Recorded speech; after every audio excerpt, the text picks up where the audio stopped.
ఇది దాదాపుగా మనకు కృష్ణాకు సంబంధించినటువంటి విషయంలో ఏపీ తెలంగాణకు జరుగుతున్నటువంటి ఒక కొట్లాటను మనం చూస్తూనే ఉన్నాం.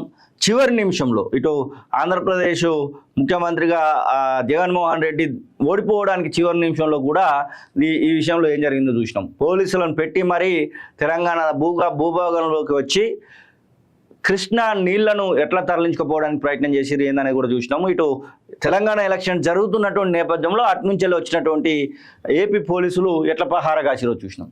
దానికి సంబంధించినటువంటి వార్తను చూస్తూ ఉన్నాం. దర్జాగా నీళ్ల దోపిడీ 2014 నుంచి కేటాయింపులకు మించి ఎత్తుకపోతున్న ఏపీ పక్కా లెక్కలు తీసిన రాష్ట్ర అధికారులు ట్రిబ్యునల్ ముందు వాదనలకు రెడీ. కృష్ణా నుంచి 5 ఏళ్లలో ఏటా అదనంగా 100కు పైగా టీఎంసీల తరలింపు. 2018 నుంచి మరింత రెచ్చిపోయిన ఏపీ 2019, 20, 21, 22లో అదనంగా 70% పైగా వాడకం. 2024లో ఇప్పటిదాకా 75% పైగానే మళ్లింపు. 11 ఏళ్లలో ఒక్కసారి కూడా మన కోటా నీళ్లు మనకు దక్కలే. నేటి నుంచి ట్రిబ్యునల్ విచారణ లెక్కలను ముందు పెట్టనున్న తెలంగాణ ప్రభుత్వం అంటూ వార్తనైతే చూస్తూ ఉన్నాం. మరి ఏది ఏమైనా కానీ ఈ విషయంలో మాత్రం తెలంగాణ రాష్ట్రం వెనుకడిగే పడ్డది. ఎందుకంటే మనకు రావాల్సినటువంటి నీళ్లను కనీసం తీసుకోలేకపోయినాం. కృష్ణా నీళ్లను ఏపీ అడ్డంగా దోచుకుపోతున్నది. 11 ఏళ్లలో కరువు సంవత్సరాలు సహా ఏటా కోటాకు మించి నీటిని తోడేస్తున్నది. తెలంగాణకు మాత్రం ఏ ఒక్క సంవత్సరంలో కూడా కేటాయించిన కోటా దక్కలేదు. ఇందుకు సంబంధించి పక్కా ఆధారాలను రాష్ట్ర అధికారులు సేకరించారు. ఏ ఏడాది ఎవరెవరు ఎంతెంత కృష్ణా జలాలను వాడుకున్నారో లెక్కలు తీశారు. 2014 నుంచి ఇప్పటి వరకు 11 ఏళ్లలో ఏపీ జలదోపిడీ ఏ స్థాయిలో జరిగిందో చెప్పేలా ఈ గణాంకాలు ఉన్నాయి. గంపగుత్తగా 2 రాష్ట్రాలకు 811 టీఎంసీలను కేటాయిస్తే అందులో ఆంధ్రప్రదేశ్కు 512 టీఎంసీలు, తెలంగాణకు 299 టీఎంసీల చొప్పున అలకేట్ చేశారు. కానీ ఏపీ మాత్రం తన కోటాకు మించి నీటిని ఎత్తుకెళ్లింది. తెలంగాణ రాష్ట్రం ఏర్పడిన 2014 నుంచే ఈ జలదోపిడీ మొదలైంది. ఆ తర్వాత రాను మరింతగా పెరిగింది. 5 వాటర్ ఇయర్లలో అయితే ఏటా 620 టీఎంసీల కన్నా ఎక్కువ నీళ్లను దొడ్డిదారిన తీసుకెళ్ళినటువంటి సందర్భాన్ని ఇక్కడ మనకైతే కనబడతా ఉంది. మరి తెలంగాణ రాష్ట్ర ప్రభుత్వం మరి గత ప్రభుత్వం ఏం చేసింది? అప్పుడు కేసీఆర్ ముఖ్యమంత్రిగా ఉన్నటువంటి సందర్భంలో వాళ్ళు ఏం చేశారు? కనీస మరి ఈ విషయంలో సోయి లేకుంటున్నారా లేకపోతే ఏంది? అడిగి పోయి చేపల కూర తినచ్చుడు, రోజా ఇంట్లో చేపల కూర తిని జగన్మోహన్ రెడ్డిని ఇక్కడికి పిలిపించుకొని లేకపోతే వీళ్ళు అక్కడికి పోయి ఇటు తారక రామారావు అట్లనే ఉండే, అటు కేసీఆర్ అట్లనే ఉండే. మరి ఇద్దరు గప్పాలు అయితే కొట్టేది. ఇక్కడ లెక్కలు చూస్తేనేమో మనకు రావాల్సినటువంటి నీళ్ళల్లో కనీసం నీళ్ళు లేకుండా వాళ్ళే ఎత్తుకపోయారంట. మామూలు దోపిడీ కాదు. తెలంగాణ రాష్ట్రం ఏర్పడిన 2014లోనే ఏపీ తన దోపిడీకి తెరదీసింది.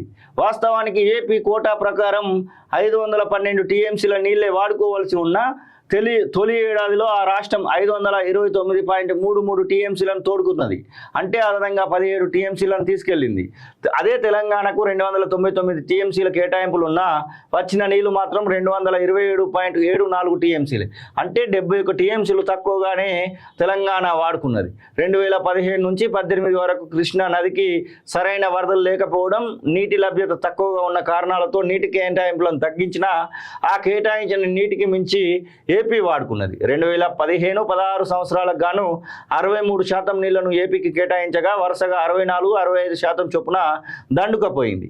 2017-18 సంవత్సరాలకు గాను 66% ఆ రాష్ట్రానికి కేటాయిస్తే 2017లో కోటా వరకే తీసుకున్న 2018లో మాత్రం 67.3% తోడేసింది. ఇక మొత్తం మీద ఈ 10 ఏళ్లలో నీటి దోపిడీ అయితే ఏపీకి మామూలు దోపిడీ కాలేదు. మొత్తం తీసుకుపోయారట.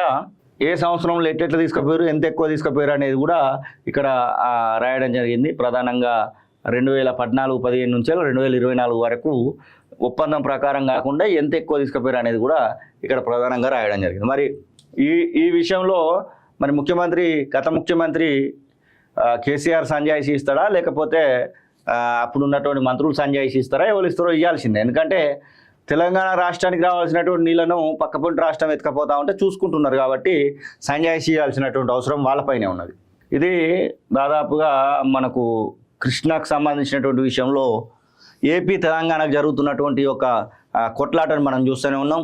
చివరి నిమిషంలో ఇటు ఆంధ్రప్రదేశ్ ముఖ్యమంత్రిగా జగన్మోహన్ రెడ్డి ఓడిపోవడానికి చివరి నిమిషంలో కూడా ఈ విషయంలో ఏం జరిగిందో చూసినాం. పోలీసులను పెట్టి మరీ తెలంగాణ భూభాగంలోకి వచ్చి కృష్ణా నీళ్లను ఎట్లా తరలించుకుపోవడానికి ప్రయత్నం చేసిరు ఏందనేది కూడా చూసినాము. ఇటు తెలంగాణ ఎలక్షన్ జరుగుతున్నటువంటి నేపథ్యంలో అటు నుంచి వచ్చినటువంటి ఏపీ పోలీసులు ఎట్లా పహార కాసిరో చూసినాం.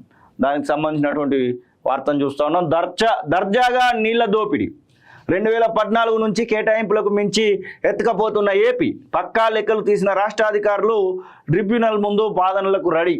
కృష్ణా నుంచి 5 ఏళ్లలో ఏటా అదనంగా 100కు పైగా టీఎంసీల తరలింపు. 2018 నుంచి మరింత రెచ్చిపోయిన ఏపీ 2019, 20, 21, 22లో అదనంగా 70% పైగా వాడకం.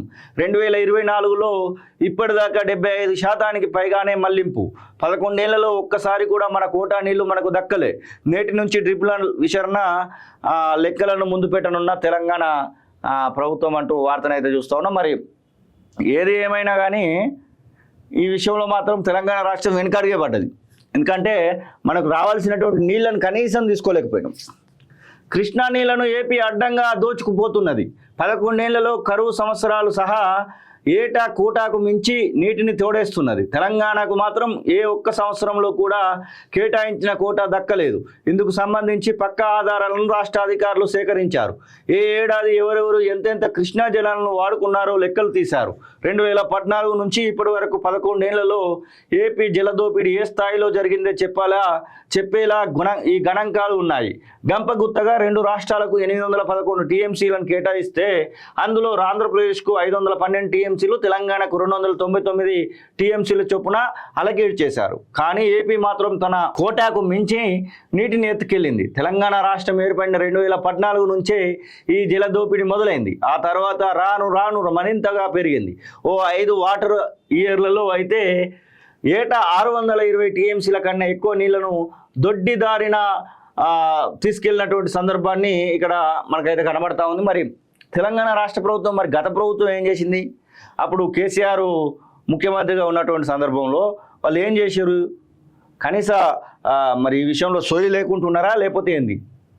అడిగి పోయి చేపల కూర తినచ్చుడు, రోజా ఇంట్లో చేపల కూర తిని జగన్మోహన్ రెడ్డిని ఇక్కడికి పిలిపించుకొని, లేకపోతే వీళ్ళు అక్కడికి పోయి ఇటు తారక రామారావు అట్లనే ఉండే, అటు కేసీఆర్ అట్లనే ఉండే. మరి ఇద్దరు గప్పాలు అయితే కొట్టేది. ఇక్కడ లెక్కలు చూస్తేనేమో మనకు రావాల్సినటువంటి నీళ్ళల్లో కనీసం నీళ్ళు లేకుండా వాళ్ళే ఎత్తుకపోయారంట.